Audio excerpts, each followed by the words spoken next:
Vous vous êtes déjà demandé combien de temps il faudrait à 10 000 verres de farine pour dévorer une pomme? Ou comment faire un PB et un J dans l'espace? Vous voulez peut-être savoir ce qui fait qu'un wagon-citerne fait ceci? Si vous êtes d'une nature curieuse et à l'affût de toutes les réponses, détendez-vous et laissez-vous aller pendant que nous faisons le tour de toutes les choses bizarres, merveilleuses et carrément étonnantes dans cet épisode des choses que vous verrez pour la première fois de votre vie.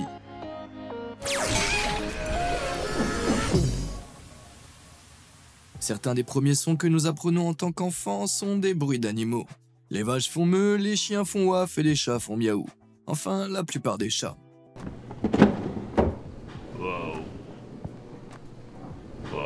This is Jack.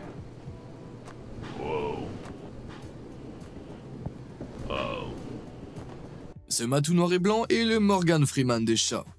Selon son propriétaire, les tons de velours de Jack le chat sont le résultat d'une maladie connue sous le nom de paralysie laryngée. Cette maladie rare survient lorsque les cartilages du larynx ne s'ouvrent pas et se ferment pas normalement pendant la respiration. Le propriétaire de Jack a dit qu'il a fait ses miaulements tout puissants depuis sa première opération, et c'est alors qu'il a su qu'il devait le partager au monde entier. You say hi?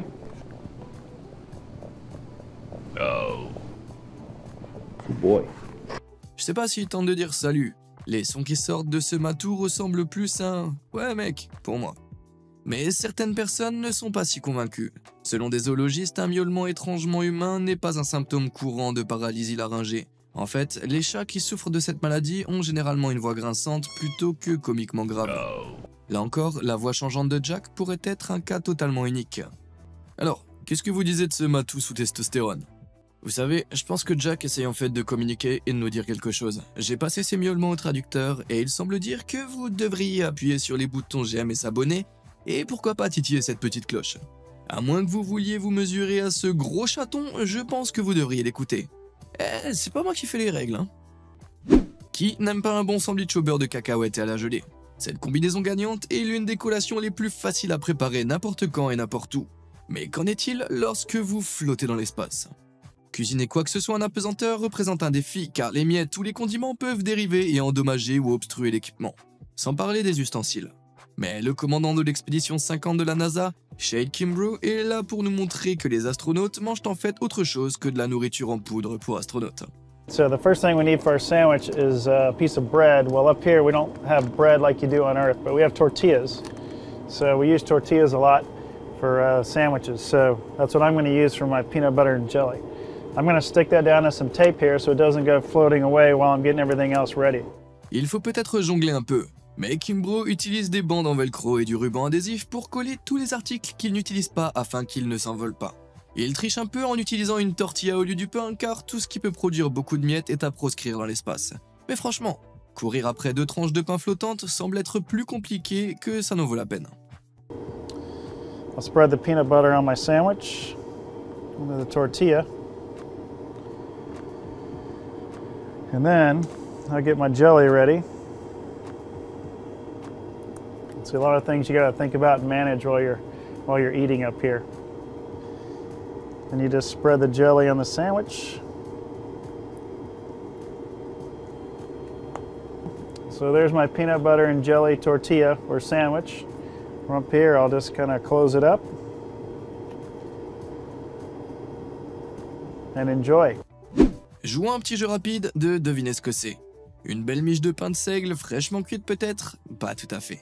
Cette miche de pain interdite est en fait le cheveu de quelqu'un. Si vous vous demandiez à quoi il ressemblait avant d'être découpé en tranches comme un jambon de Noël, voici le même pain de cheveux dans toute sa gloire d'antan. Si vous vous demandez probablement comment les cheveux d'une personne peuvent devenir aussi emmêlés, bien qu'on ignore l'identité de cette femme et les circonstances exactes, il existe une maladie rare connue sous le nom de plica polonica, ou plique polonaise, qui pourrait être à l'origine de cette coiffure en barbe à papa. Cela peut se produire lorsque la couche protectrice extérieure de la tige du cheveu, appelée cuticule, est endommagée, exposant un cortex humide et collant qui se colle à d'autres cheveux affectés de la même manière. Au fil du temps, le cheveu devient une masse de cheveux irréversiblement emmêlée, humide et rigide. Cette affection était assez courante dans la paysannerie européenne au cours des siècles passés, lorsque l'entretien des cheveux était largement négligé. Heureusement, elle n'est plus aussi courante aujourd'hui, mais que cette mèche emmêlée nous rappelle que les soins de cheveux sont importants, les enfants. Avez-vous vu en ligne quelque chose qui mérite d'être partagé? Si oui, contactez-nous à l'adresse clip@beamazed.com. Non seulement vous gagnerez une mention insolente si votre clip apparaît dans la prochaine vidéo, mais nous pourrions même l'acheter s'il nous plaît suffisamment. Maintenant, allez, revenons-en à nos moutons. Quelle est la température la plus froide déjà enregistrée dans votre maison? Il y a beaucoup de signes révélateurs qui vous donnent envie d'allumer le chauffage, comme quand vous commencez à avoir votre propre souffle. Mais qu'en est-il quand ceci arrive?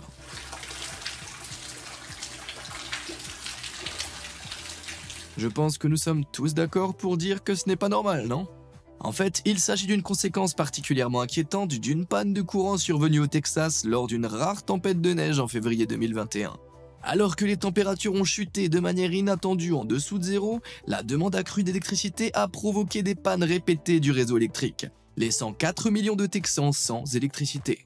Les températures n'ont pas été aussi basses au Texas depuis des décennies, et cette vidéo saisissante montrant des stalactites de glace massives se balançant du ventilateur du plafond d'un résident d'Austin, Clifton Inkfield, suffit à prouver que c'est une affaire sérieuse. On ignore si le ventilateur du plafond était à l'intérieur par mauvais temps ou si les tuyaux de la maison de Monsieur Inkfield ont éclaté, entraînant le gel de l'eau. Quoi qu'il en soit, il s'agit de quelque chose de sérieusement préoccupant. Les petites bêtes vous font peur? Si oui, vous devriez détourner le regard maintenant.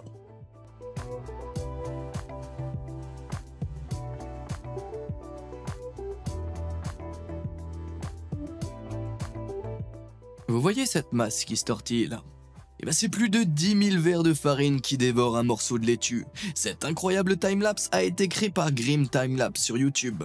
On pourrait croire que leurs insectes ont fait disparaître la laitue en un rien de temps, mais il leur a fallu en fait 18 heures, et leur festin ne s'arrête pas là. Combien de temps pensez-vous qu'il leur faudrait pour dévorer cette pomme verte croquante?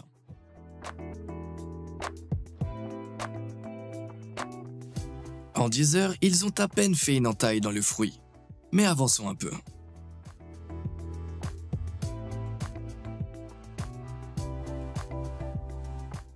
Au bout de 30 heures, la pomme est en partie submergée dans sa tombe vermoulue.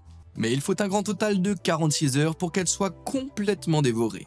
Les vers de farine, qui ne sont pas vraiment des vers mais le stade larvaire des coléoptères des vers de farine, n'ont pas de vraies dents, mais ils ont des pièces buccales en forme de mâchoire appelées mandibules, qu'ils utilisent pour mordre, couper et digérer la nourriture. Personne n'aime plus un bon repas qu'un ver de farine. Vous avez souvent vu des explosions dans des films d'action, mais les explosions ont un frère tout aussi cool que vous n'avez peut-être jamais vu, les implosions.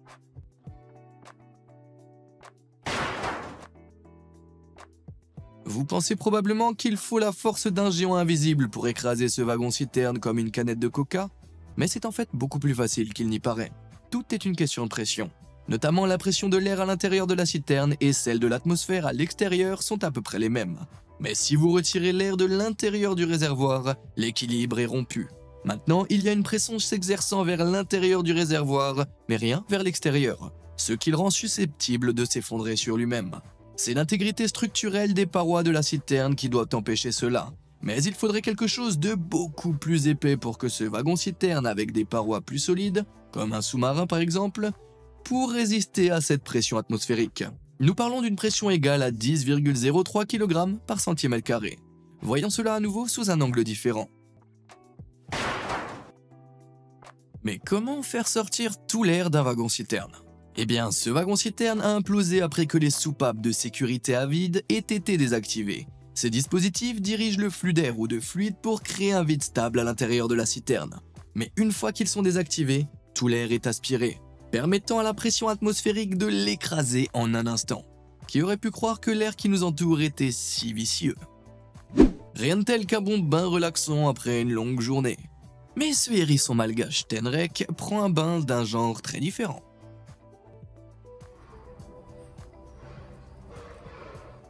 On pourrait croire que ce petit bonhomme tout en piquant se roule dans un plat de sable, mais il y a une méthode derrière sa folie.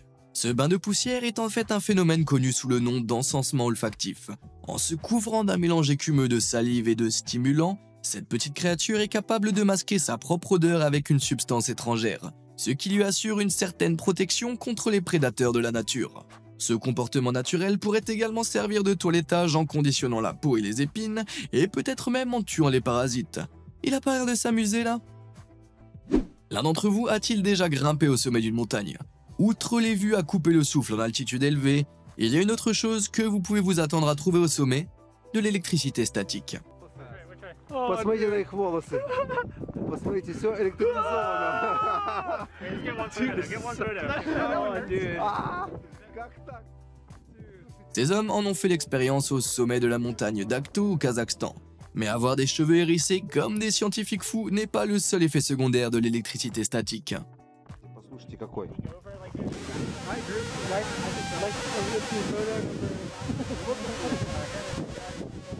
Vous entendez ce bruit bizarre de pétillement là?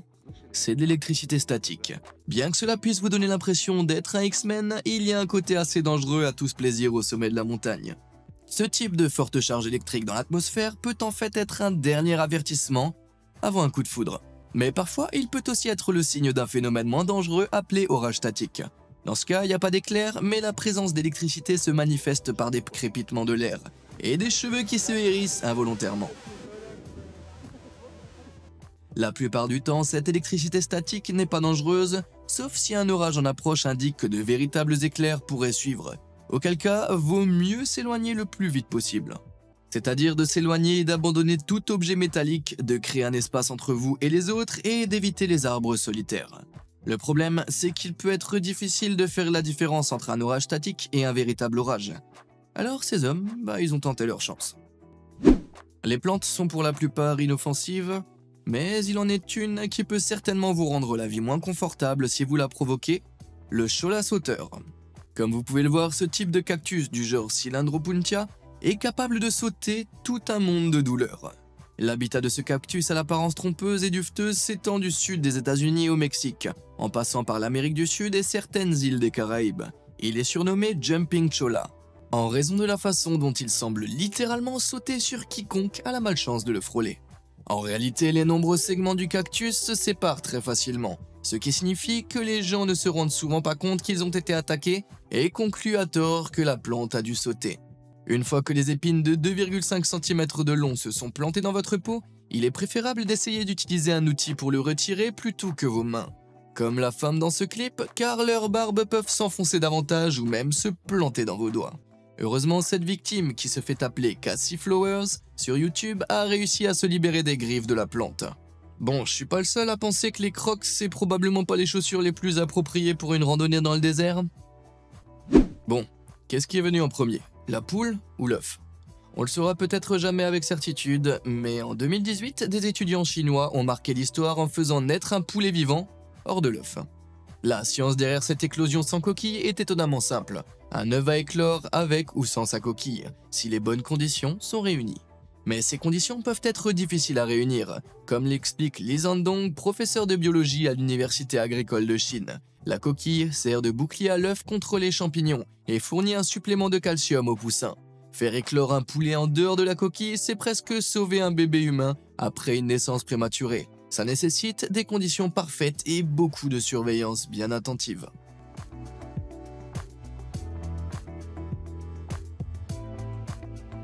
Tout d'abord, le contenu de l'œuf est vidé dans une pochette en plastique remplie de calcium et d'eau distillée afin de créer un environnement similaire à celui de l'œuf. La poche est ensuite placée dans une tasse scellée et mise dans un incubateur sous étroite surveillance pendant environ 21 jours.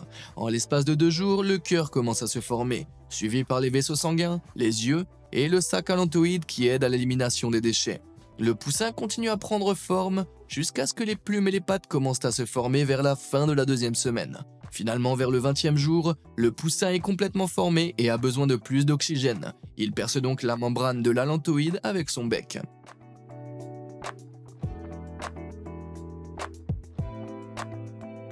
Enfin, le poussin se réveille à l'intérieur du gobelet et est prêt à entrer dans le vaste monde.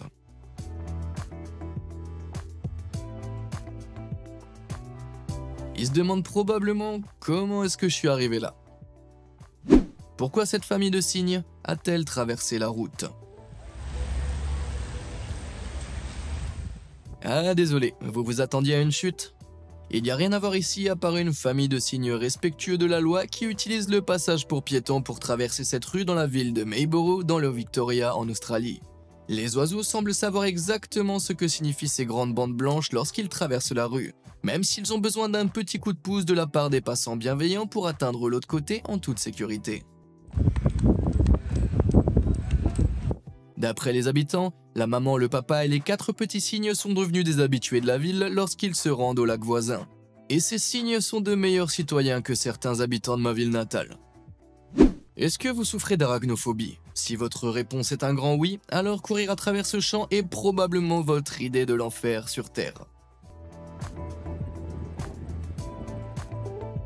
Bien qu'il puisse ressembler à un mince voile de tissu brillant à première vue, ce terrain de foot à Pampoa, en Nouvelle-Zélande, est en fait étouffé par des toiles d'araignées. Ce phénomène d'un autre monde a été repéré par Tracy Maris, une habitante de Tauranga, en 2017, à peu près au moment où la Nouvelle-Zélande a été frappée par le cyclone Cook. Selon les arachnologues, des rubans de toiles d'araignées multiples peuvent se produire lorsque les araignées cherchent un terrain plus élevé suite aux inondations de la région. Ce phénomène, connu sous le nom de ballowing, peut aider les petites araignées à se déplacer plus facilement. Elles pointent simplement leurs fesses en l'air et libèrent une lignée de soie que le vent capte, les transportant avec la soie comme un petit parachute d'araignée. Ce serait tellement plus facile de se déplacer si les humains pouvaient faire la même chose. Voici une question à laquelle vous n'avez probablement jamais pensé auparavant. Est-ce que les poules peuvent nager? On va voir ça, ok?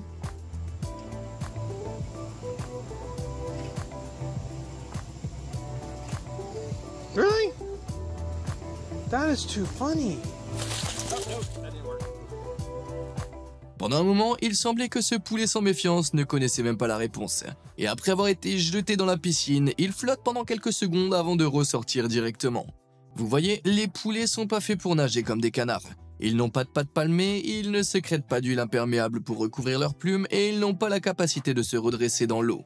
Les poulets ne sont peut-être pas de bons nageurs, mais cela ne signifie pas qu'ils coulent immédiatement comme une pierre. Leur capacité innée à flotter les empêche de se noyer, juste le temps de sortir de l'eau. On apprend vraiment quelque chose de nouveau tous les jours. Il existe de nombreux phénomènes naturels étranges dans le monde, mais je parie que vous avez jamais entendu parler des vagues de neige fondante auparavant.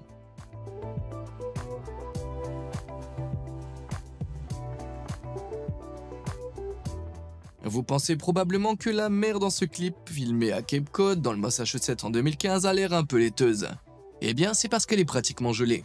L'eau de mer gèle à environ moins de degrés par rapport à l'eau douce, ce qui gèle à environ 0 degrés comme tout le monde le sait, en raison de sa teneur en sel.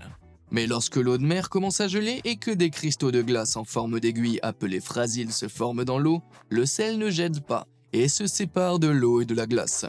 Comme l'océan est en mouvement constant, ces cristaux de glace commencent à s'entrechoquer et à se mélanger, créant un aspect gluant qui ne se transformera en morceaux ou en plaques de glace que si les températures restent glaciales suffisamment longtemps.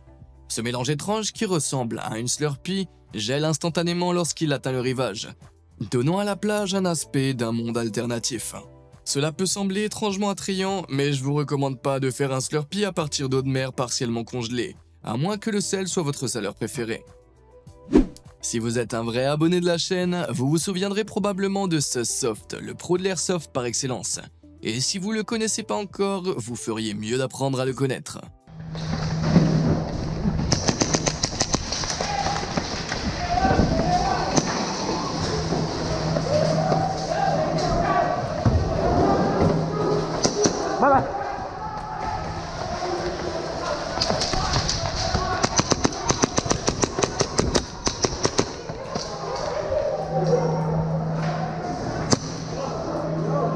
Pour un rapide récapitulatif, l'airsoft est un sport de compétition de tir en équipe qui ressemble un peu au paintball, mais avec des projectiles en plastique qui font moins mal lorsque vous êtes touché.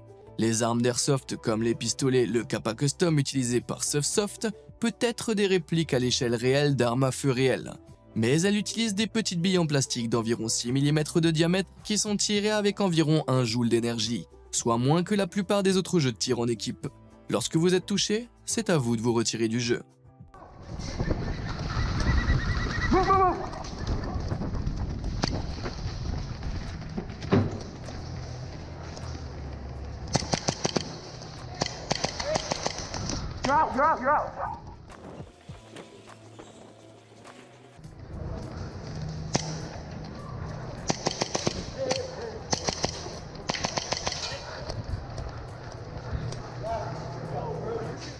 Ce soft joue à Airsoft Miami depuis presque 3 ans maintenant et a développé de sérieuses compétences.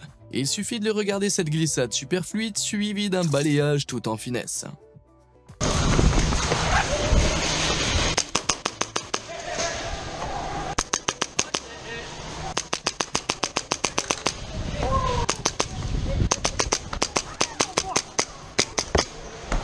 Si vous avez déjà joué à Call of Duty, vous pensez probablement que ce sport riche en adrénaline ressemble beaucoup aux jeux vidéo dans la réalité.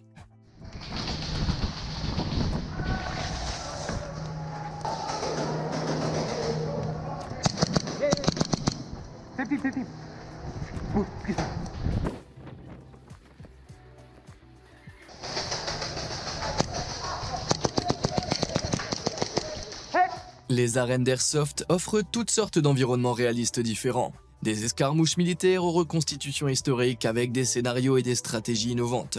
Aucune partie n'est jamais la même. Mais peu importe ce qui vous attend, ce soft utilise ses compétences et son agilité pour balayer la compétition.